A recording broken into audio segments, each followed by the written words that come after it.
नमस्कार दोस्तों।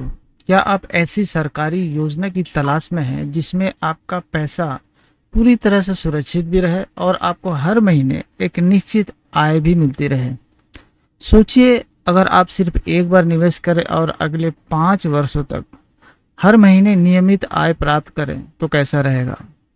लेकिन क्या आप जानते हैं कि अधिकांश लोग पोस्ट ऑफिस की मंथली इनकम स्कीम यानी एमआईए स्कीम में निवेश करते समय कुछ ऐसी गलतियां कर देते हैं जिनकी वजह से उन्हें बाद में नुकसान उठाना पड़ता है।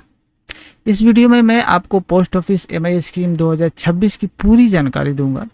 इसमें हम जानेंगे वर्तमान ब्याज दर क्या है, कौन खाता खोल सकता है, अधिकतम कितना निवेश किया जा सकता है, हर महीने कितनी आय मिलेगी, समय से पहले खाता बंद कर पाएंगे या नहीं कर पाएंगे तो क्या नियम है, टैक्स के क्या नियम है, और अंत में मैं आपको बताऊंगा कि यह योजना किन लोगों के लिए सबसे बेहतरीन हो सकती है। तो आइए बिना समय गंवाए शुरुआत करते हैं।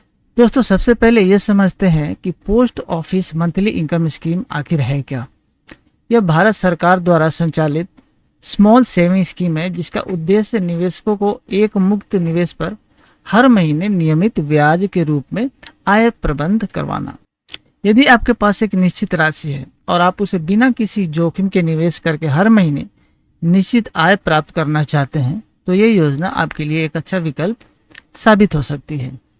इस योजना की सबसे बड़ी विशेषता यह है कि यह भारत सरकार द्वारा समर्थित योजना है, इसलिए इसमें आपका मूलधन काफी सुरक्षित माना जाता है।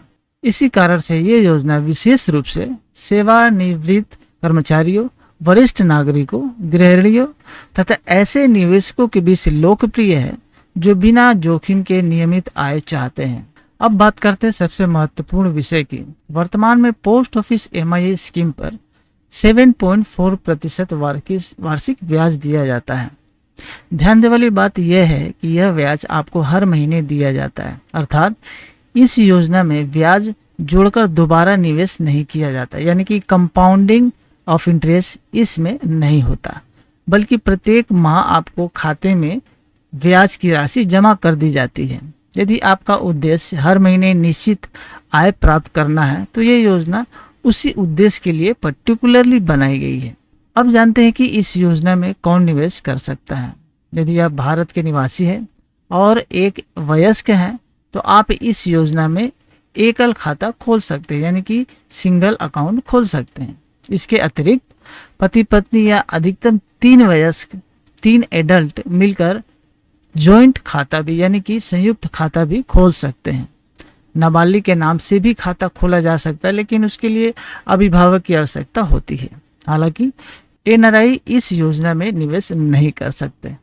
अब बात करते हैं निवेश सीमा की। इस योजना में न्यूनतम निवेश आप केवल 1000 से शुरू कर सकते हैं।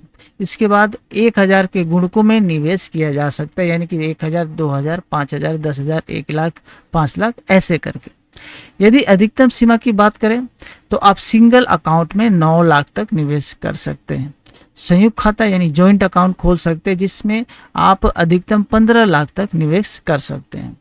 यानी यदि पति पत्नी संयुक्त रूप से खाता खोलते हैं तो वे मिलकर 15 लाख तक निवेश कर सकते हैं, यानी कि एक जन का 7.5 लाख करके आएगा। इस योजना की अवधि 5 वर्ष होती है। इन 5 वर्षों के दौरान हर महीने ब्याज मिलता है आपको, और 5 वर्ष पूरे होने पर आपका पूरा निवेश अर्थात आपका प्रिंसिपल अमाउंट जो है मूलधन आपको वापस कर दिया जाता है। इसके बाद आप चाहे तो दोबारा नई एमआईए स्कीम में निवेश कर सकते हैं या किसी अन्य पोस्ट ऑफिस के बचत योजना में निवेश कर सकते हैं। अब आते हैं सबसे महत्वपूर्ण प्रश्न पर। आखिर निवेश करने पर हर महीने कितने की आय प्राप्त होगी। इसे कुछ उदाहरणों से समझते हैं। यदि आप 1 लाख निवेश करते हैं तो आपको लगभग 617 रुपया प्रति माह प्राप्त होंगे। यदि आप 5 लाख निवेश करते हैं तो आपकी मासिक आय लगभग 3083 रुपये होगी। यदि आप 9 लाख यानी एकल खाते की अधिकतम सीमा जो होती है उतना डालते हैं तो आपको लगभग 5550 रुपये प्रति माह प्राप्त होंगे। और यदि पति पत्नी संयुक्त रूप में खाता खोले हैं और 15 लाख निवेश करते हैं तो उन्हें लगभग 9250 रुपये प्रति महीना जो है नियमित आय प्राप्त होगी। सबसे अच्छी बात यह है कि 5 वर्ष पूरा होने पर 15 लाख का पूरा मूलधन भी वापस मिल जाएगा। यही कारण है कि बहुत से सेवानिवृत्त कर्मचारी या वरिष्ठ नागरिक इस योजना को अपनी नियमित मासिक आय के लिए चुनते हैं। अब एक महत्वपूर्ण प्रश्न, ब्याज का पैसा आपको कैसे मिलेगा? हर महीने जो ब्याज बनता है वो आपको पोस्ट ऑफिस सेविंग अकाउंट में जमा कर दिया जाता है। कुछ मामलों में यह राशि आपके लिंक बैंक अकाउंट में भी स्थानांतरित कर दी जाती है। इसलिए खाता खोलते समय आपका सेविंग अकाउंट और नामांकन नॉमिनेशन अवश्य दर्ज करवाएं।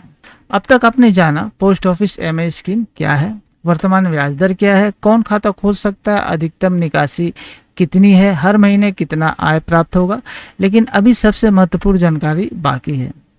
अगर आपको 5 साल पूरा होने से पहले पैसे की आवश्यकता पड़ जाए तो क्या होगा? समय से पहले खाता बंद करने पर कितनी कटौती होगी? या इस योजना में ब्याज पर टैक्स देना होता है? और आखिर किन लोगों को इस योजना में निवेश करना चाहिए और किन लोगों को नहीं? इन सभी महत्वपूर्ण प्रश्नों के उत्तर हम वीडियो के अगले भाग में विस्तार से जानेंगे। तो इसके लिए आप चैनल को सब्सक्राइब कर ले, बेल आइकन को ऑल पर सेट कर ले, ताकि नेक्स्ट वीडियो आपके पास टाइम पे पहुंच सके और उसका नोटिफिकेशन आपको मिल सके। इस वीडियो को यहीं पे ख़त्म करते हैं। अगर वीडियो अच्छी लगी तो लाइक शेयर करिएगा, चैनल को सब्सक्राइब करके बेल आइकन को ऑल पर सेट करना ना भूलें। Thanks for watching.